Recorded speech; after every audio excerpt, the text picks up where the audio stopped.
When I walked into my mother's birthday party with my kids, she looked disgusted and said, "I told you not to bring those burdens here."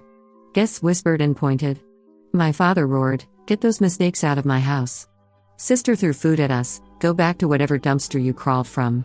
I quietly told my kids, "Let's find people who actually want us around." 2 weeks later, they discovered the shock. I never thought I'd be writing this story, but here I am, still processing everything that happened. My name is Elise, and I'm a single mother of 2 beautiful children, Freya, who's 8, and little Nico, who just turned 6. This story is about the day my family showed their true colors, and how karma came back to bite them harder than they ever imagined. Let me start from the beginning. I've always been the black sheep of my family. Growing up, my parents, Robert and Linda Mitchell, made it clear that my younger sister Jessica was their golden child. She was the one who got straight A's, went to law school, married a successful doctor named Marcus, and gave them what they considered respectable grandchildren. Meanwhile, I took a different path. I fell in love with David when I was 22.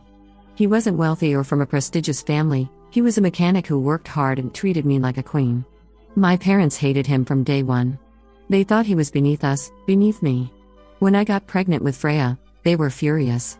When David and I got married in a small ceremony at the courthouse, they barely spoke to us for months. Things got worse when Nico came along 2 years later.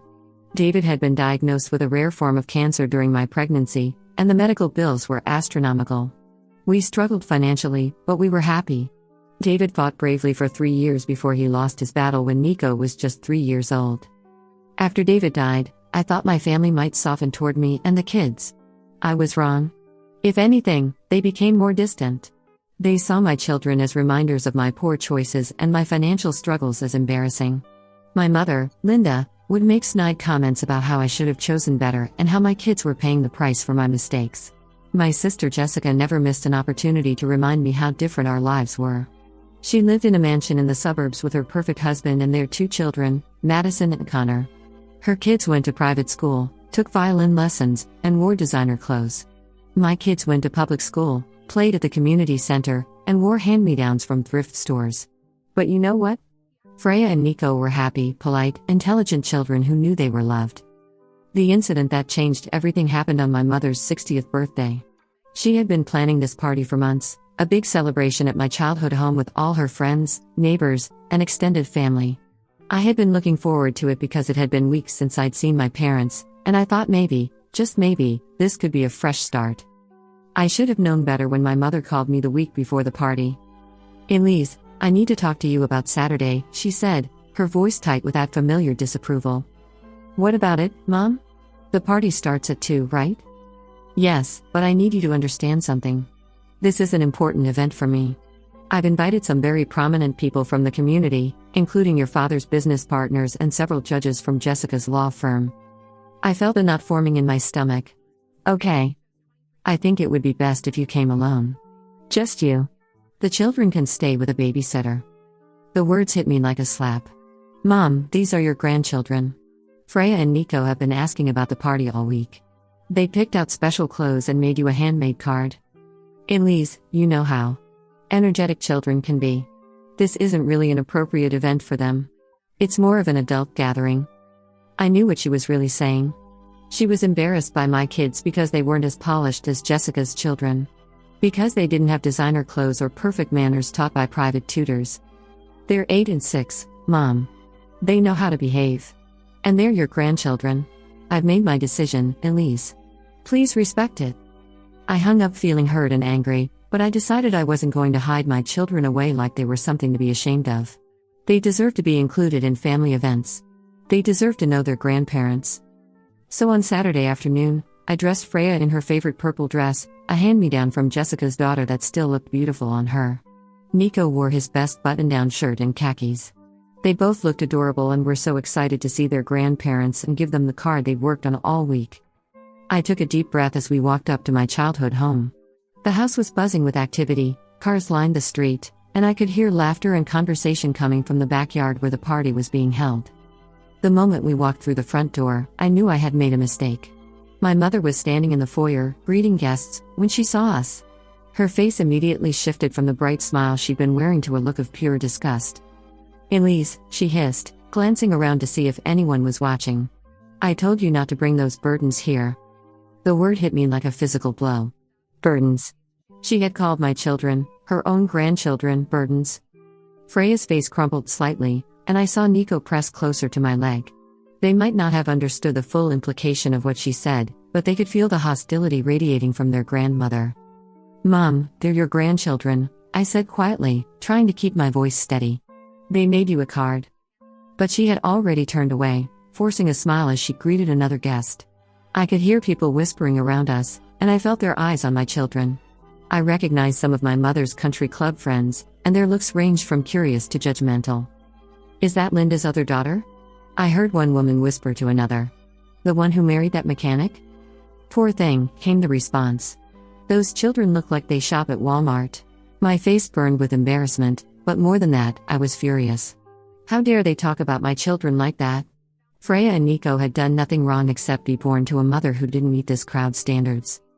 I decided to push forward, hoping things would improve once we got to the backyard where the main party was happening. Maybe my father would be more welcoming, or at least civil. I was wrong. The backyard was beautifully decorated with white tablecloths, fresh flowers, and twinkling lights. There was a fancy catering set up with elegant appetizers and a 3-tier birthday cake. It looked like something out of a magazine, and I could see why my mother wanted everything to be perfect.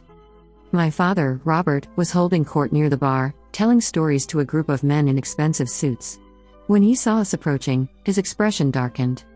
What are they doing here? He demanded, loud enough that several nearby conversations stopped. Dad, it's Mom's birthday party. They wanted to wish her happy birthday. His face turned red with anger. Get those mistakes out of my house, he roared, pointing at Freya and Nico. I told your mother this would happen. You have no respect for anyone. The entire party seemed to pause. Everyone was staring at us now, and I could feel my children's confusion and hurt. Freya was trying not to cry, and Nico was clutching the handmade card so tightly his knuckles were white. Before I could respond, Jessica appeared at my father's side. She was wearing a designer dress that probably cost more than my rent, and her perfectly styled blonde hair caught the afternoon sun. Elise, what are you doing? She snapped. Mom specifically told you not to bring them. These are her grandchildren, Jessica. They have every right to be here. Right? Jessica laughed, but there was no humor in it. They have the right to ruin Mom's special day? Look around, Elise. Do you see how out of place you are? How out of place they are. She gestured toward Freya and Nico with disgust, and that's when she crossed a line I never thought she would cross. Jessica reached for a plate of catered appetizers from a nearby table and, without warning, threw the contents at us. Small sandwiches and fancy canapes hit my dress and scattered at our feet. A piece of salmon fell on Freya's shoulder, and I watched my daughter's face crumble with humiliation. Go back to whatever dumpster you crawled out of. Jessica screamed. You don't belong here. You never did. The party had gone completely silent now.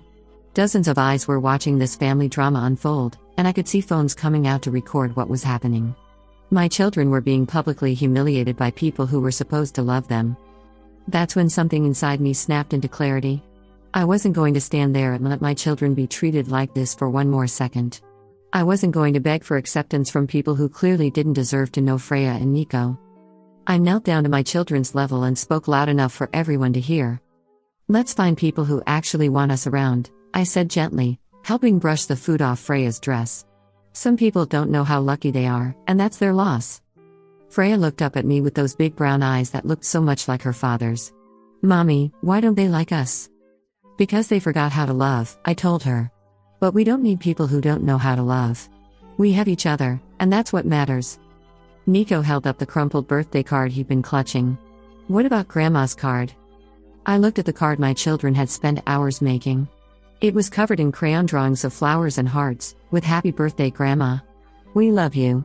Written in their careful child handwriting. You can keep it, I said. We'll find someone who deserves it.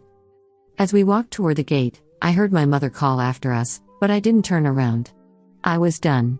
Done with trying to prove we were worthy of their love, done with exposing my children to their cruelty, done with being treated like we were less than human. The car ride home was quiet except for Nico's occasional sniffles. When we got to our small apartment, I made hot chocolate and put on their favorite movie. As they cuddled up on our second-hand couch, I promised myself that this was the last time anyone would make my children feel ashamed of who they were. That night, after Freya and Nico were asleep, I sat at my kitchen table and made a decision that would change everything. You see, there was something my family didn't know about me. Something I had never told them because they had never bothered to ask about my life beyond their disappointment in my choices. After David died, I had thrown myself into work to support my children. I started as a receptionist at a small tech company, but I had always been good with computers. In my spare time, I taught myself programming and web design. The company's owner, Margaret Chen, noticed my skills and began giving me more responsibility. Over the past 3 years, I had worked my way up to senior developer. But more importantly, Margaret had become like a mother to me.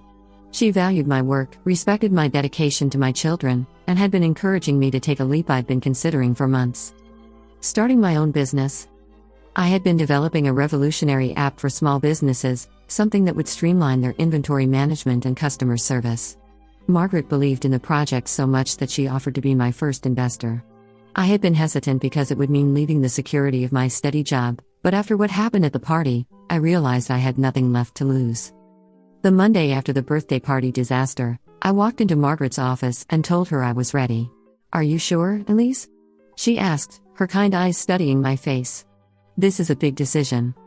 "I've never been more sure of anything," I replied. "My children deserve better than what I can give them on a developer's salary. They deserve to see their mother fighting for her dreams." Margaret smiled. "Then let's do this." Within 2 weeks, I had quit my job, filed the paperwork for my company, and launched what would become the most successful business decision of my life. The app I had developed filled a need in the market that no one else had identified. Small businesses were desperate for an affordable, user-friendly solution to manage their operations, and my app delivered exactly that. The timing couldn't have been better. The economy was shifting, and small businesses were looking for ways to become more efficient. My app offered everything they needed at a fraction of the cost of existing solutions. Within the first month, we had 50 businesses signed up. By the second month, it was 500. By the third month, major business publications were writing articles about the innovative young entrepreneur who was revolutionizing small business management. But the real breakthrough came when TechCorp, one of the biggest technology companies in the country, reached out. They wanted to license my software for their enterprise clients. The licensing deal alone was worth more money than I had ever dreamed of making. Suddenly, I went from struggling to pay rent to having more financial security than I knew what to do with. But more than the money, I had something my family had never given me: respect. Industry leaders were calling me brilliant. Business magazines were featuring me on their covers. I was being invited to speak at conferences and tech summits. The best part was watching how it affected Freya and Nico. They could see their mother being celebrated for her intelligence and hard work. They were proud of me in a way that my own parents had never been. I bought us a beautiful house in the best school district in the city. Freya and Nico got their own rooms, a backyard to play in, and access to opportunities I could never have afforded before. But I made sure they stayed grounded. They still had chores, still had to earn their privileges, and still understood the value of hard work and kindness. The ironic part was that through all of this success, my family had no idea what was happening in my life.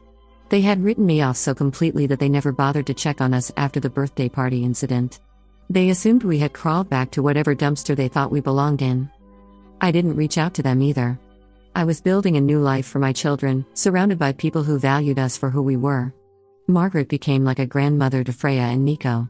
My employees were like extended family. The kids made friends with children whose parents didn't judge us based on our past struggles. For the first time in my adult life, I felt like I belonged somewhere. The moment of reckoning came 6 months after the birthday party. I was at a high-profile business conference, having just delivered a keynote speech about innovation in small business technology. The audience had given me a standing ovation, and I was feeling incredibly proud of how far we'd come. As I was leaving the stage, a familiar voice called my name. "Elise? Elise Mitchell?" I turned around to see Marcus, Jessica's husband. He was staring at me with an expression of complete shock. "Marcus," I said calmly. "What are you doing here?" I'm here with some colleagues from the hospital. We're looking into new software solutions for our practice management." He was still staring at me like he couldn't believe what he was seeing. "But what are you doing here? Were you in the audience?" I couldn't help but smile. "No, Marcus. I was the keynote speaker." His jaw literally dropped. "You were. But that woman was the CEO of Mitchell Business Solutions." The one all the tech magazines are writing about. That would be me. I watched as the realization hit him. Marcus might have been arrogant, but he wasn't stupid. He knew what my success meant, especially in contrast to what his wife had said to me and my children. Elise, I had no idea. Jessica never mentioned that you were. That I was what, Marcus? Successful? Intelligent? Capable of building something meaningful? He had the grace to look embarrassed. I think there's been some misunderstanding about your situation. No misunderstanding. Your wife called my children mistakes and burdens. She threw food at them in front of a crowd of people. You all made it very clear what you thought of us. But if we had known. If you had known what? That I was successful? That I had money? Would that have made my children more worthy of your love? Marcus didn't have an answer for that, and I didn't wait for one. I had said everything I needed to say. But word travels fast in certain circles, especially when it involves someone who had just been featured on the cover of Business Weekly magazine. Within days, my entire family knew the truth about what I had accomplished. My phone started ringing constantly. First it was Jessica, then my mother, then my father. I let them all go to voicemail. Jessica's message was the most telling. Elise, it's me. I've been thinking about Mom's party, and I think there might have been some misunderstandings. I'd love to get together and talk. Maybe the kids could play together? Madison and Connor have been asking about their cousins. My mother's message was more direct. Elise, honey, I saw the article about your company. I'm so proud of you. I always knew you were destined for great things. We should celebrate. Why don't you bring Freya and Nico over for dinner this weekend? My father's message was the shortest. Elise, call me back. We need to talk about this business of yours. There might be some investment opportunities we should discuss. I deleted all the messages without responding. The final confrontation happened at Freya's school. I was picking her up from her new private school, the same one Madison and Connor attended, though I hadn't known that when I enrolled her. As we were walking to the car, Jessica appeared with her children. Elise, I've been trying to reach you. Freya pressed closer to my side. She remembered her aunt, and the memory wasn't pleasant. Hello, Jessica. Listen, I think we got off on the wrong foot at Mom's party. You know how stressful these family events can be. I looked at her carefully. She was dressed immaculately as always, but there was something desperate in her eyes. Is that what you call it? Getting off on the wrong foot? I think maybe we all said some things we didn't mean. I'd love for our children to get to know each other better. Madison, Connor, say hello to your cousin Freya. Her children, who had been taught to ignore us before, now looked confused but obedient. Hi, Freya, Madison said quietly. Freya looked up at me, and I could see the questions in her eyes. I knelt down to her level. What do you think, sweetheart? Would you like to say hello?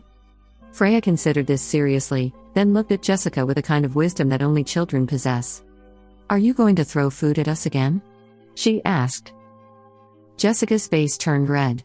Freya, honey, Aunt Jessica was just having a bad day. Mommy says that when people show you who they really are, you should believe them, Freya said matter-of-factly. I felt a surge of pride. My daughter understood something that many adults never learn. You're right, sweetheart, I said, standing up and taking her hand. Some people only want to be around us when they think we have something they want. Jessica's desperation became more obvious. Elise, please. We're family. Surely we can move past this. We were family at Mom's birthday party too, I replied. That didn't stop you from humiliating my children in front of a crowd of people. But that was before we knew. Before you knew what? That I was successful? That I had money? Jessica, if those things change how you treat my children, then you never loved them in the first place. She tried to argue, but I wasn't interested in hearing it. I had learned something valuable. People who love you conditionally don't really love you at all. As Freya and I drove home, she asked me a question that broke my heart. Mommy, why do they want to be nice to us now? I thought carefully about how to answer. Sometimes people only pay attention to others when they think those people can do something for them. But real love doesn't work that way. Real love means caring about someone whether they're rich or poor, successful or struggling. Like how you love me and Nico? Exactly like that.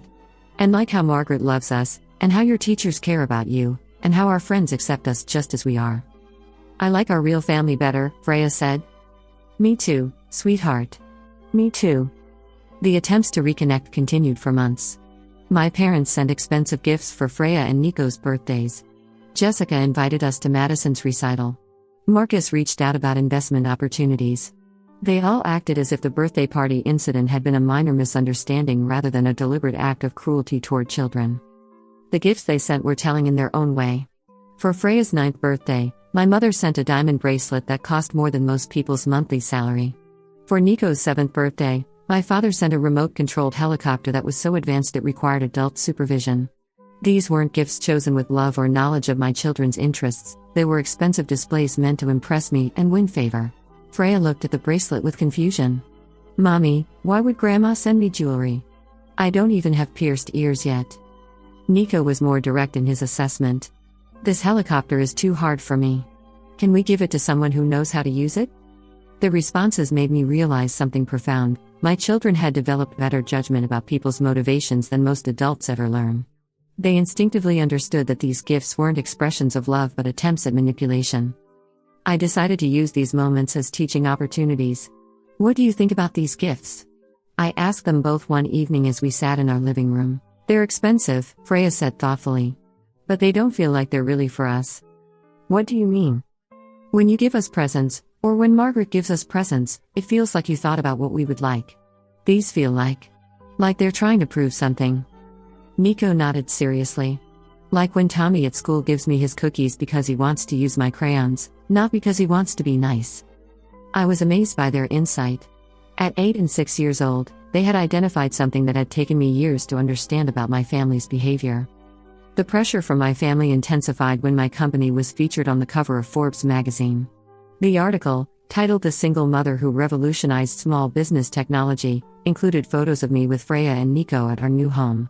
The journalist had captured us in our backyard, laughing as we played with our dog, a golden retriever we'd adopted and named Buddy. The article mentioned how I had built my company while being a dedicated single mother, how my children were my inspiration, and how my late husband's memory drove me to create something meaningful. It painted a picture of a loving family who had overcome adversity through hard work and determination. Within hours of the magazine hitting newsstands, my phone was ringing nonstop. This time, it wasn't just my immediate family, it was extended relatives I hadn't heard from in years, family friends who had ignored me after David's death, and even some of my parents' country club acquaintances. My Aunt Carol, who had once made a snide comment about how I was wasting my potential by marrying David, left a gushing voicemail. "Elise, darling. I always knew you were destined for greatness. We simply must get together soon. I have some wonderful business contacts I'd love to introduce you to." My cousin Michael, who had avoided me at family gatherings because I was the poor relation, suddenly wanted to discuss a partnership between his struggling real estate business and my tech company. But the most persistent calls came from Jessica. She left increasingly desperate messages, and I could hear the panic in her voice as she realized what my success meant for her own status in the family and social circles. "Elise, please call me back. I know you're busy with your amazing company, but I really need to talk to you. There are some things I need to explain about Mom's party. I think you misunderstood what happened." When I still didn't respond, she escalated. "Elise, Mom is really upset. She's been crying every day since she found out about your success. She says she's proud of you and never meant to hurt you or the kids. Please, we need to work this out as a family." The final message was the most telling. "Elise, people are starting to ask questions. At the country club, at Marcus's hospital, at Madison School, everyone wants to know why we're not involved in your life. It's becoming embarrassing. We need to present a united family front." There it was, the real reason for their sudden interest in reconciliation. It wasn't guilt or love or genuine remorse. It was embarrassment. They were being judged by their social circle for having cut off the most successful member of their family. I realized that in their minds, they were the victims of this situation. They saw themselves as having been deceived somehow, as if I had deliberately hidden my potential from them. They couldn't acknowledge that they had simply been wrong about my worth as a person. This became clear when my mother finally showed up at my office unannounced. She had managed to get past reception by claiming to be there for a family emergency, and she was waiting in my office when I returned from a board meeting. "Mom, what are you doing here?" Linda Mitchell looked smaller than I remembered, sitting in the chair across from my mahogany desk. My office was impressive, floor-to-ceiling windows overlooking the city, awards and recognition plaques on the walls, fresh flowers that Margaret insisted on having delivered weekly. "I came to see my successful daughter," she said, attempting a smile that didn't reach her eyes. This is quite an office, Elise. Very impressive. Thank you. But that doesn't explain why you're here. She fidgeted with her purse, clearly uncomfortable. I wanted to apologize for the misunderstanding at my birthday party. Misunderstanding? You know how stressful party planning can be. I was overwhelmed, and I said some things I didn't mean. Your father and Jessica were just trying to support me, and things got out of hand. I sat down behind my desk and studied her carefully. Mom, you called my children burdens. Jessica threw food at them. Dad called them mistakes. In what world is that a misunderstanding? We didn't know. She started, then stopped herself. Didn't know what? We didn't know you were going to become so successful. The honesty of that statement hung in the air between us. She had essentially admitted that their treatment of my children was acceptable as long as I remained poor and struggling, but became unacceptable once my success reflected well on the family. So if I had remained a struggling single mother, it would have been okay to treat Freya and Nico that way? That's not what I meant. That's exactly what you meant, Mom. You're not sorry you hurt them. You're sorry it looks bad now that I'm successful. She tried to recover. Elise, you're my daughter. I've always loved you. I want us to be a family again. Where was that love when David was dying and we were drowning in medical bills? Where was it when I was working 2 jobs and needed help with childcare? Where was it when Freya and Nico asked why their grandparents never visited? We thought you had made your choice. You chose him over us. I chose love over status, Mom. I chose building a life with someone who valued me over trying to meet your impossible standards. And even after David died, even when I was struggling, I kept hoping you'd come around. I kept hoping you'd see that Freya and Nico were amazing kids who deserved your love. We can see that now. No, you can't. You can see that they're connected to someone successful now. That's not the same thing. My mother looked around my office again, taking in the evidence of my success. I don't understand how this happened. You were always so stubborn. So determined to do things the hard way. I was determined to live authentically, Mom. There's a difference. She leaned forward, and I could see the desperation in her eyes. Elise, we're your family. We made mistakes, but families forgive each other. Surely we can move past this. Some mistakes can be forgiven, Mom. But some reveal character. What you did to my children wasn't a mistake, it was a choice. You chose to value your image over their feelings. You chose to protect your social status over your grandchildren's emotional well-being. But we can change. We want to be part of your life, part of their lives. Because now it benefits you to be associated with us. But what happens when the spotlight moves on? What happens if my company fails? What happens if we go through another difficult period? Will you stand by us then, or will you disappear again? She couldn't answer that question, and we both knew why. I stood up, signaling that the conversation was over. Mom, I've built a good life for my children. They're happy, healthy, and surrounded by people who love them unconditionally. I'm not going to jeopardize that for people who only want us around when it's convenient. So that's it? You're just going to cut us off forever? I'm going to protect my children from people who see them as burdens when it suits them and blessings when it doesn't. That's what good mothers do. After she left, I sat in my office for a long time, thinking about the conversation. I felt sad but also relieved. I had been carrying the hope for reconciliation for so long, and finally letting go of it felt like setting down a heavy weight I hadn't realized I was carrying. That evening, I talked to Freya and Nico about family, love, and the difference between the two. I explained that sometimes people who are related to us don't know how to love us properly, and that it's okay to choose to spend our time with people who do. Are you sad that Grandma and Grandpa don't love us the right way? Freya asked.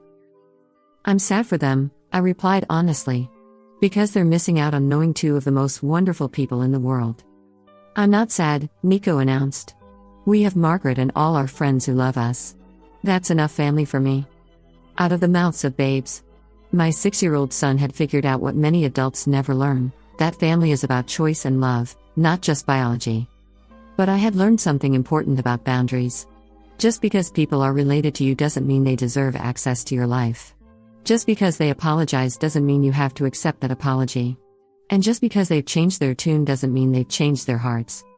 My children were thriving in ways I never could have imagined. Freya was excelling in her new school and had made friends with children who invited her to playdates without checking our bank balance first. Nico was taking art classes and had discovered a talent for painting. They were confident, Happy kids who knew they were loved unconditionally. More importantly, they were learning valuable lessons about self-worth and integrity. They saw their mother building something meaningful, treating people with respect regardless of their status, and choosing quality relationships over quantity. The business continued to grow beyond my wildest dreams. Within a year, I had offices in 3 cities and over 200 employees. I was invited to speak at universities about entrepreneurship and was featured in documentaries about women in technology. But the greatest success was more personal. Freya and Nico grew up knowing that their worth wasn't determined by other people's opinions. They learned that family isn't just about blood relations, it's about the people who choose to love and support you through good times and bad. Margaret walked Freya down the aisle at her wedding 20 years later, because she had been more of a grandmother than my mother ever was. Nico named his first son David, after his father, and asked me to be the godmother because he wanted his child to learn about love and strength from the woman who had shown him both. My parents and sister never stopped trying to rebuild the relationship, but it was always on their terms. They wanted access to my success, invitations to my events, and the social status that came with being related to someone prominent in the business world.